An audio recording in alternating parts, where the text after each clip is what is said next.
افضل الناس انفع الناس. هر چقدر که منفعتناک شدی همون قدر خدا رو شکر بگو که من بنده دوستداری پروردگار هستم. این رو میگن اخلاق نیک، اخلاق حمیده. و اخلاق حمیده داشتن یعنی چی؟ آرامی جامعه، استواری و مستحکمی جامعه، یعنی تحکیم وحدت ملی. همه افراد جامعه خاطر جمع آسوده زندگی میکنن.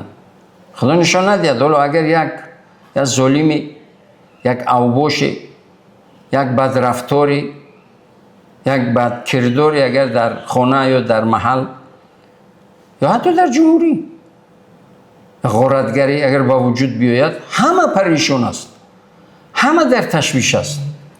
یعنی اخلاق نیک، حتی پیامبر علیه السلام میگن که انما بعثت لاتمم مکارم الاخلاق. یکی از هدفهای اساسی که پروردگار من رو از بین انسانیت و بشریت انتخاب اختیار کرد، همچون خبر رسان، همچون رسول، همچون پیام رسانی پروردگار به انسانیت و بشریت، این چی هست؟ یکی از هدفهای اساسی این به کمالات رسانیدن آداب و اخلاقی انسانیت و بشریت است. آداب و اخلاق. با ادب رو گفتن که ادب از کی آموختی؟ گو از بی ادب. دیدم که هر نفری رو میبیند نش میزند مثل کژدم. در چشمم قبیح بود، اون رو نکردم. ولی دیدم بعضی که دشنام میدهند، از اون قبیح هست. دیدم که قبیح هست، انجام ندادم. ولی بعضی رو دیدم که فتنه‌گری میکند و بالاخره خودش چاهکن میگن زیر چاه.